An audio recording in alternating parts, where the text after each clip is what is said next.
오늘도 하나님께서 저와 여러분을 주는 말씀은 시편 39편 1절 이하의 말씀을 통하여 시편의 개인 간구시를 보라 하신다는 말씀의 제목으로 하나님의 말씀이 선포될 때 하나님의 목적, 계획, 뜻이 잘 들려져서 그 말씀에 순종할 때 주시는 참복을 마음껏 누리시는 저와 여러분 되기를 주의 이름으로 축원합니다. 오늘은 개인 간구시 45편 중에 6번째 새벽을 맞이하는데요. 39편, 42편, 43편, 54편, 55편 이렇게 이어지는데요. 그럼 이러면 총 20편 정도가 54편까지 되면 끝이 나거든요. 그러면 45편이 개인 간구시니까 한 절반 정도 본다 이렇게 이해하면 되겠네요. 그리고 오늘 39편의 이야기는 대주제가 인생의 허무와 참된 소망 이렇게 이제 이름을 붙이면 되겠고요. 여기 보면은 5절 후미에 진실로 모두가 헛사일 뿐이다 이렇게 하죠. 우리가 생각하고 우리가 악망하고 우리가 뭘 바라는 것들이 바르지 못한 것들이 참 많을 수가 있습니다. 여기 오늘 다윗 정도 되는 사람이 인생이 허무하다 이렇게 이야기했고요. 이뿐만 아니고 솔로몬도 역시 아버지가 물려주던 그 어마어마한 재산을 다 가지고 20년 동안 안 해본 거 없이 다 해봤잖아요. 그것도 하나님께서 옵션으로 전무후무한 지혜를 다윗의 아들 솔로몬에게 줬는데 다윗이 시편에서 깨달은 그 인생이 참 허무하다. 그리고 참된 소망은 무엇인가 이렇게 고민했던 이 시가 솔로몬은 자기가 가질 것 다 가져보고 해볼 것 다 해보고 난 뒤에 여기 1천 여인을 거느릴 정도였으니까 시인에다가 뭐 지혜로 이야기한다면 단 밑에 우슬주부터 해가 세상에 안 나눠본 게 없을 정도로 많은 지혜를 갖고 있었는데 그가 인생 말년에 마무리했던 것이 전도자의 글입니다. 전도서에 보면은요, 전도서 한번 펴봅시다. 전도서 1장 1절에 보면은 세상 만사가 다 헛되다 하고 우리 잘 알죠. 전도자가 이르되 헛되고 헛되며 헛되니 모든 것이 헛되도다. 해 아래 수고하는 모든 수고가 사람에게 무엇이 유익한가? 죽어버리면 없다 이 말이잖아요. 한 세대는 가고 한 세대는 오되 땅은 영원히 그냥 있고 해는 뜨고 해는 지되 그 뜯던 것으로 빨리 돌아가고 바람은 남으로 불다가 북으로 돌아가며 이리 돌며 저리 돌아 바람은 그 불던 곳으로 돌아가고 모든 강물은 바다로 흐르되 바다를 채우지 못하며 강물은 어느 곳으로 흐르든지 거리로 연하여 흐르니라. 모든 만물이 피곤하다는 것을 사람이 말로 다 할 수 없나니 눈은 보아도 족함이 없고 귀는 들어도 가득 차지 아니하는도다. 이미 있었던 것이 후에 다시 있겠고 그러면 우리가 지금 하고 있는 일이 반복하고 있다 이런 의미가 되죠. 물론 환경과 조건은 달라졌지만 반복하고 있다. 한 일을 후에 다시 할지라 해 아래서 새 것이 없나니 무엇을 가리켜 이르기를 보라 이것이 새 것이라 할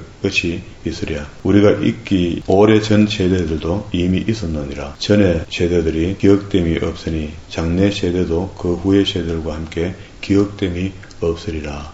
그러면 여기 끝에다 잘못하면 허무주의로 빠질 겁니다. 그렇다고 해서 허무한 게 아니다. 우리 인생은 하나님께서 우리에게 자아를 주셔서 우리가 마음껏 최선을 다하여 열심히 사는데 악으로 열심히 살지 말고 선으로 열심히 살아라 이렇게 이야기를 하거든요. 그러면은 우리 입술에 나오는 것이 우리 마음에 있는 것이 나오니까 우리 마음이 시편에 이야기하는 대로 악독이 가득한 자가 되어 살 것인가 아니면 깨끗하고 정결한 자로 살 것인가 우리가 결정을 해야 돼요. 그 성경을 배워서 나를 정화시켜서 깨끗한 사람으로 살 것인가 그리고 끝에 가서 인생이 참 허무하다 별 볼 일 없네 이렇게 끝날 것인가. 이 시편이 전도자 솔로몬의 인생론이잖아요. 인생 다 끝에 해볼 것도 다 해보고 난 뒤에 끝에가 결론을 짓습니다. 그러면 전도서의 결론이야. 그런데 다시 이야기하면 솔로몬의 인생 결론입니다. 이건 다시 다윗이 아까 허무하다라고 했던 거기에 대한 아버지의 생각을 솔로몬이 결론을 내주는 건데요. 9절입니다. 12장 9절. 하나님은 사람을 어떻게 창조하시고 어떻게 되기를 원하시는가 하는 것을 솔로몬이 전도자가 깨닫고 여기 기록해 놓은 겁니다. 전도자는 지혜자이어서 여전히 백성에게 지식을 가르쳤고 또 깊이 생각하고 연구하여 잠언을 많이 지었으며 잠언을 3천이나 이야기했다 했죠. 전도자는 힘써 아름다운 말을 구하였으나 진리의 말씀들을 정직하게 기록하였다. 그러면 정직하게 기록했으니까 이게 하나님 앞에 부끄러움이 없고 그러면 우리가 교훈으로 삼을 만한 그런 성경의 말씀입니다. 그죠? 지혜자들의 말씀들은 찌르는 채찍 같고 회중의 스승들의 말씀은 잘 박힌 목 같으니 다 한 목자가 주신 바니다. 내 아들아, 또 이것들로부터 경계를 받으라. 많은 우리가 경계를 받는다거나 할 일과 하지 못할 일을 배워서 하지 못할 일은 하지 말고 할 일은 하면 되겠죠. 많은 책들을 짚는 것은 끝이 없고 많이 공부하는 것은 몸을 피곤하게 하느니라. 저도 지금 이 책 만들어 봤다, 책을 몇 권을 만들고 있는데 내놓을 만한 책은 별로 없지만 그죠. 혼자 예를 든다. 13절 일의 결국을 다 들었으니 하나님을 경외하고 앞에 우리가 할 수 있는 모든 에너지로 할 수 있는 모든 일들을 해내는데 일의 결국을 다 들었으니 하나님을 경외하고 그의 명령을 지킬지어다. 요 이야기하는 겁니다. 이것이 모든 사람의 본분이니라. 그러면 사람의 인생에서 나보다 훨씬 더 많은 것들을 다 성취해보고 마지막 결론으로 이런 결론을 내렸다면 우리는 해볼 것도 없고 사실은 따라가면 되겠죠. 그래서 성경의 좋은 인물을 우리가 모델로 삼고 따라간다 이런 의미가 되잖아요. 그 사람의 삶은 그 개인의 삶이 아니고 하나님께서 그에게 허락하신 삶을 살아줄 것이고 그 삶을 성경의 기록으로 남겨놨으니까 우리는 다윗이 시편에서 인생의 허무함을 깨닫고 무엇가 참된 소망인가 하는 것을 말하려 할 때에 우리가 이 책을 한번 찾아보는 겁니다.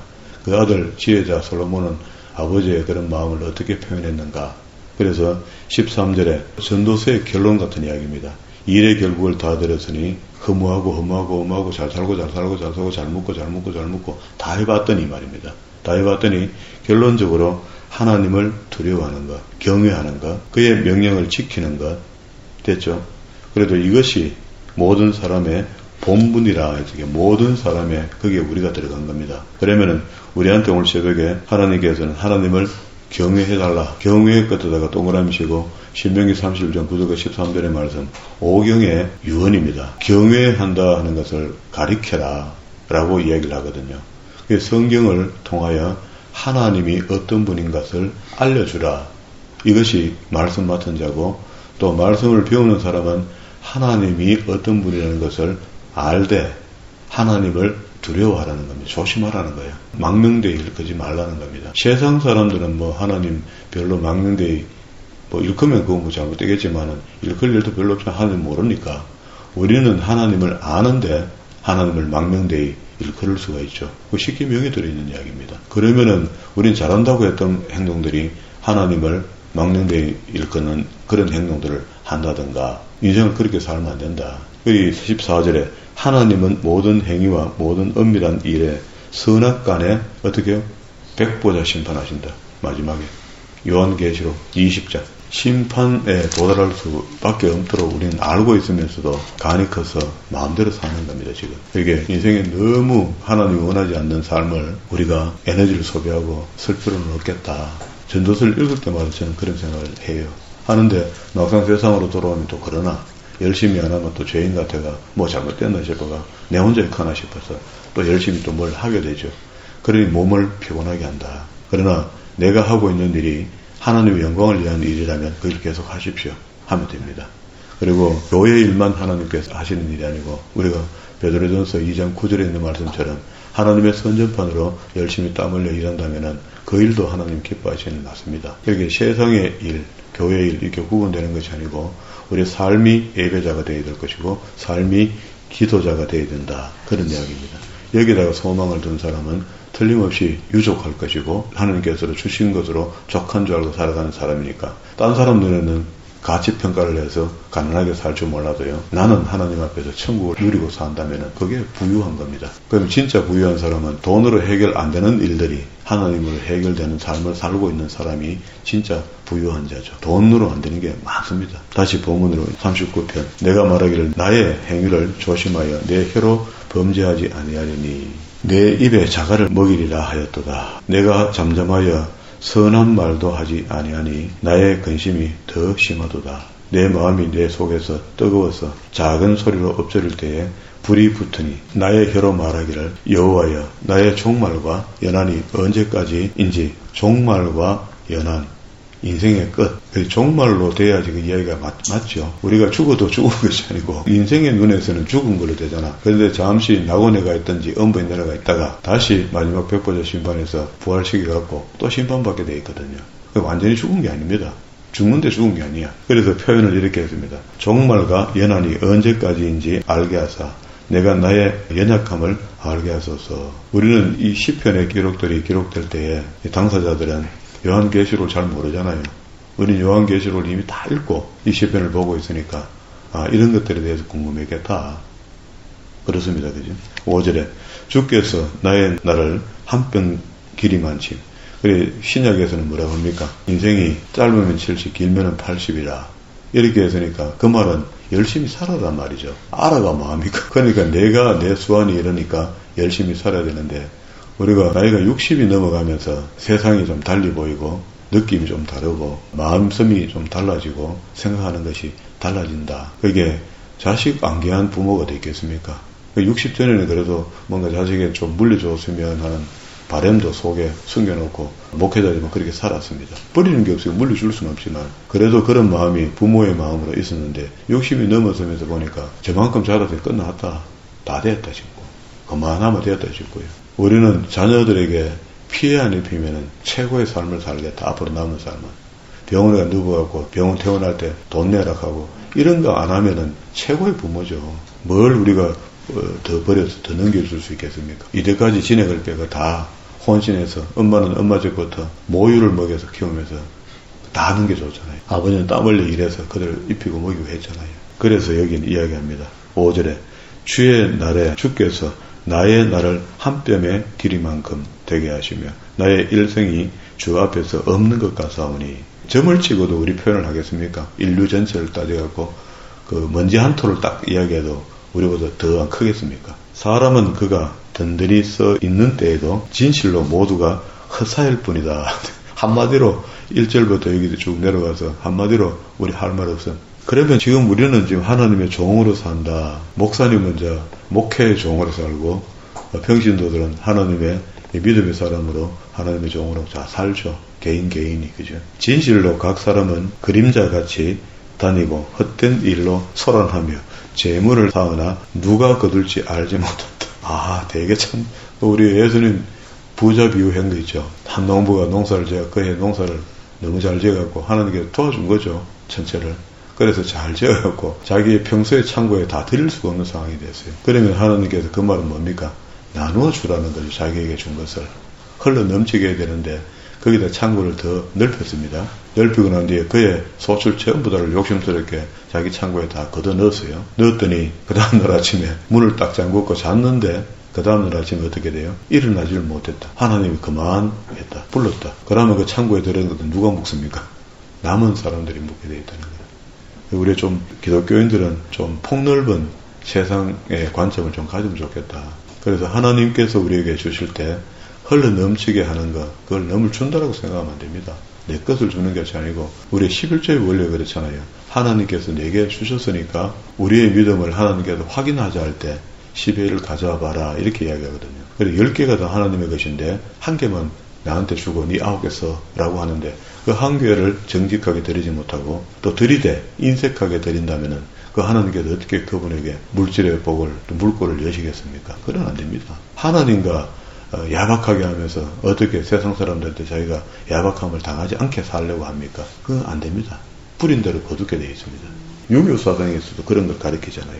주여 이제 내가 무엇을 바라리요? 나의 소망은 주께 있나이다. 9절로 올라갔습니다. 내가 잠잠하고 입을 열지 아니하면 주께서 이를 행하신 까닭입니다. 11절에 주께서 죄악을 책망하사 사람이 징계하실 때에 그 영혼을 좋은 먹음같이 소멸하게 하시니 참으로 인생이란 모두 헛될 뿐입니다. 우리가 인생을 살다가 마지막 때가 되면은요 하나님께서 결산서를 내놔랍니다. 50을 살았든지 30을 살았든지 100을 살았든지 100을 살면 뭐해? 그러면은 노년에 해야 될 일이 있고 젊어서 해야 될 일이 있는데 성경적으로 하나님께서 우리에게 결산을 좀 보자. 내 아들들아 내 딸들아 결산서를 좀 가져와 봐라 라고 이야기하는 장면이 성경에 있거든요. 누가복음 12장에 한다고 봅시다. 누가복음 12장에.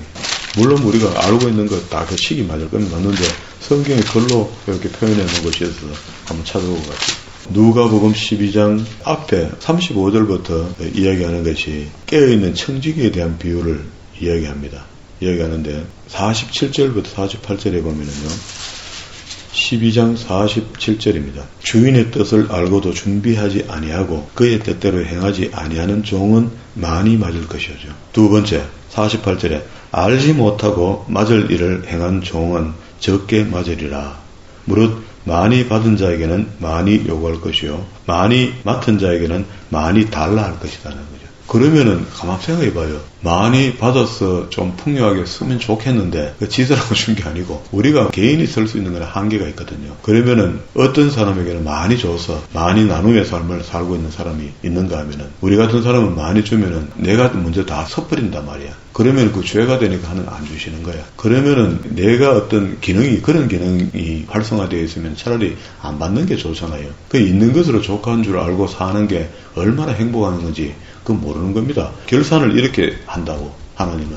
그럼 우리가 지금 어떻게 살아야 되겠습니까? 자작하는 삶을 살아야 되는 거죠. 어때요? 믿어집니까 이게?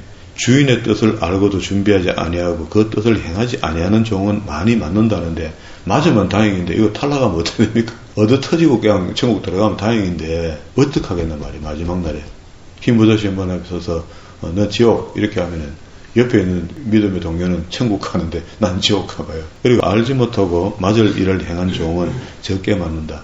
우리는 성경을 많이 배웠기 때문에 이 책임이 큽니다. 무릇 많이 받은 자에게는 많이 요구할 것이요. 뭘 지금 이야기하면 돈 이야기하는 거 아니죠. 하나님의 말씀을 많이 알게 했으니까 이 땅에서 참 지혜롭게 사는 것이 맞는데 알고도 지혜롭게 살지 않은 거 그거 하나님께서 책망하시겠다는 겁니다. 많이 맡은 자에게는 많이 달라 할 것이다. 요구한단 말이에요. 이게 우리 인생의 결론 속에 우리가 추궁받아야 될 내용이거든요. 많이 받았는 거 자랑할 것도 없고 적게 받았는 거 슬퍼할 것도 없습니다. 예. 다시 우리는 시편으로 넘어왔습니다. 39편 13절에 주는 나를 용서하사 내가 떠나 없어지기 전에 나의 건강을 회복하소서 하고 39편 다윗의 시가 마치는데요. 다윗이 역사서에서는 병들었던 이야기는 없는 것 같거든요. 없는데 시편의 안에는 자기가 평생에 살면서 왜 병 안 들겠습니까? 그 고통 속에 한대잠 자고 이렇게 장인의 추격을 받으면서 장인의 추격은 곧 나라의 추격 아닙니까? 왕이니까. 그렇게 따라오는 것을 혼자 도망가고 외롭게 고전분투했으니까 병 안 나겠습니까? 그러니까 나의 건강을 회복하소서 하고 기도로 마칩니다. 42편을 합니다. 42편은요, 2권에 속한 책인데 1권은 창세기에 어떤 기반한 내용들이 기록됐다 그랬죠. 2권은 창세기 그 다음에 출애굽기죠. 2권 전체 시편의 내용의 주제는요, 유대인들은 그렇게 인식한답니다. 출애굽기에 준한 이야기들을 시편을 여기다가 모아놨다 이렇게 인식하고 있어요. 우리는 그런 거 인식 없이 그냥 읽죠. 유대인이 아니니까. 대주제는 여호와를 갈급한다, 바란다. 고라 자손들의 시인데요. 다윗의 시편을 지금까지 많이 보게 됐죠. 앞자락에서. 그런데 다른 사람들의 시가 들어오는데 다윗의 시를 읽다가 고라 자손이나 다른 사람들의 시가 또 들어오면 읽어보면은요. 좀 이분들을 폄훼하는 건 아니고요. 다윗의 어떤 맑음보다는 덜한 것 같다는 그런 느낌이 들어요. 그거 희한하죠. 글의 맵시가 그래요. 글의 맵시. 고백도 그렇고. 여기는 이제 여호와를 바란다.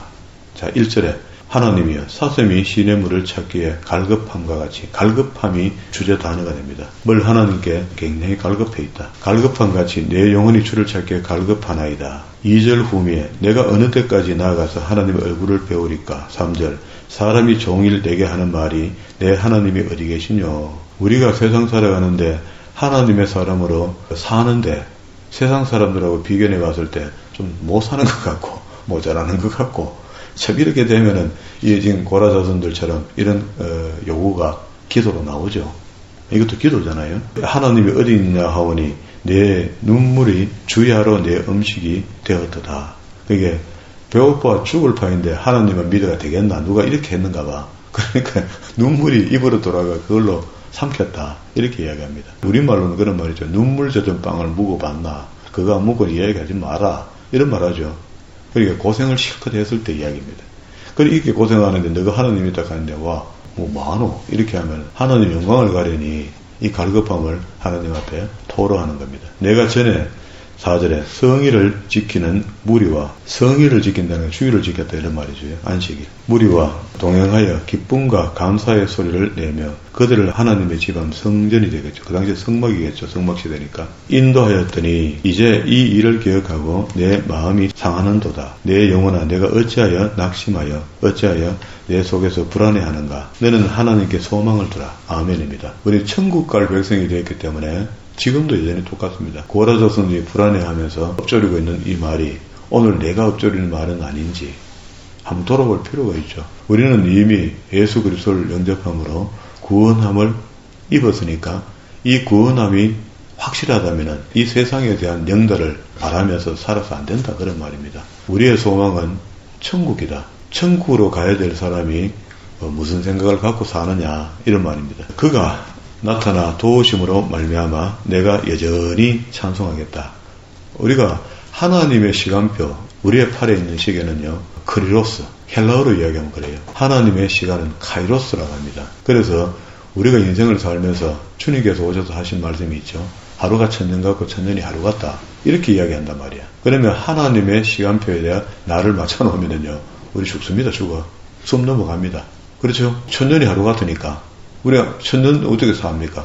그럼 하루도 못 사는 삶을 살고 있다. 그런 이야기잖아요. 그러면은 하나님께서 우리에게 시간 개념을 그렇게 우리에게 줬지만 내게로 다시 돌아와서 내가 내 시간으로 살 것이 아니고 하나님이 주신 시간표로 살아간다. 이렇게 하면 이제 시간이 좀 늘어나기 시작하겠죠. 할 일이 많습니다. 우리 각 개인에게 주어진 시간이 굉장히 넓다고. 그게 하나님의 시간표를 들여다보면 넓은데 내 시간표를 보면 짧은 70이야. 간단하게 끝납니다. 간단하게. 그러니 하나님의 도우심을 우리가 바라고 하나님의 시간표에 내 인생을 얹어놔야 되지. 내 시간에다가 하나님의 시간표를 얹어놓으면 손살같이 지나가면 끝이야. 그렇지 않겠습니까? 6절 내 하나님이여 내 영혼이 내 속에서 낙심되므로 내가 요단 땅과 헤르몬과 마살산에서 주를 기억하리다. 8절에 낮에는 여호와께서 그의 인자하심을 베푸시고 밤에는 그의 찬송이 내게 있어 생명의 하나님께 기도하리로다. 나의 반석이신 하나님께 말하기를 어찌하여 나를 잊으셨나이까. 그 세상 사람들은 나도 하나님 없는 사람처럼 살아간다 하고 있어 조롱한단 말이죠. 내가 어찌하여 원수의 압제로 말미암아 슬프게 다니니까 하리로다. 내 뼈를 찌르는 칼과 같이 내 대적이 나를 비방하여 늘 내게 말하기를 내 하나님이 어디 계시냐 하는도다. 우리가 열심히 살았는데 하나님의 도우심이 없는 것처럼 이렇게 느껴질 때 있잖아요. 진짜 하나님 안 계신가? 날 안 돌아보시는가? 살아계신 건 아는데 날 안 지켜보시는가? 그럴 택이 없죠. 하나님은 아니 계신 곳이 없다면 코람대오하죠. 공기처럼 우리가 밀접한 관계가 되어 있는데 가장 안 보이시는 분이야. 산소도 어떤 때는 방울방울이 우리 코에 들어오는 것 같은데 하나님은 없으신 것 같은 거야. 그런데도 하나님은 우리와 함께 하는 거예요. 산소가 안 보인다고 우리 속에 코에 안 들어옵니까? 들어오죠. 그거랑 똑같습니다. 하나님이 살아계셔서 우주 만물에 아니 계신 곳이 없으니까. 그런데 하나님이 계시는데도 불구하고 오늘 시인은 그렇게 이야기합니다. 딴 사람들이 우리를 조롱할 때 하나님이 없는 사람처럼 살아가는 것 같다. 그렇게 갈급함이죠. 우리도 갈급하면 온갖 소리 다 하잖아요. 11절 내 영혼아 내가 어찌하여 낙심하며 어찌하여 내 속에서 불안해하는가. 우리 낙심하지 말고 불안해하지 맙시다. 왜? 소망이기 때문에 그래요. 이거는 구약 신약 따질 게 아닙니다. 너는 하나님께 소망을 두라. 그런데 여기 지금 고라 자손이 하나님께 소망이 약하다 그죠? 그러니까 자기 자신에게 자기가 지금 세상에 목줄을 대고 있으면 죽는다 죽어. 그러니 하나님께 소망을 두라. 그가 나타나 도움으로 말미암아 내 하나님을 여전히 찬송하겠다.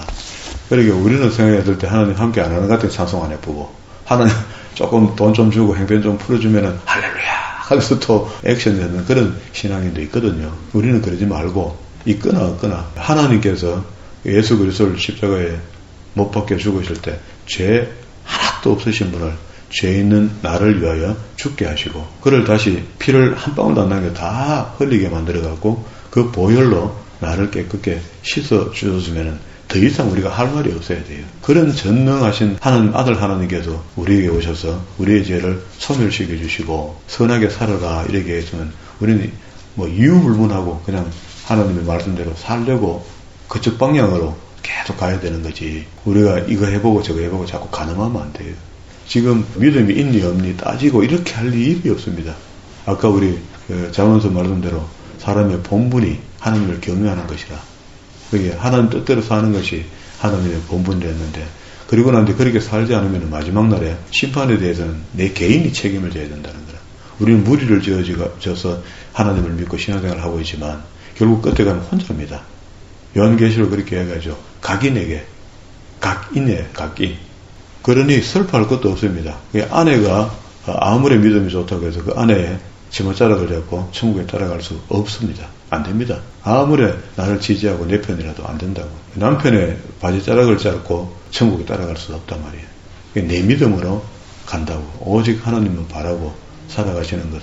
이것이 우리의 믿음의 본분이다. 이렇게 생각하시고 믿음의 본분을 잘 지켜나가시는 저와 여러분 되기를 주의 이름으로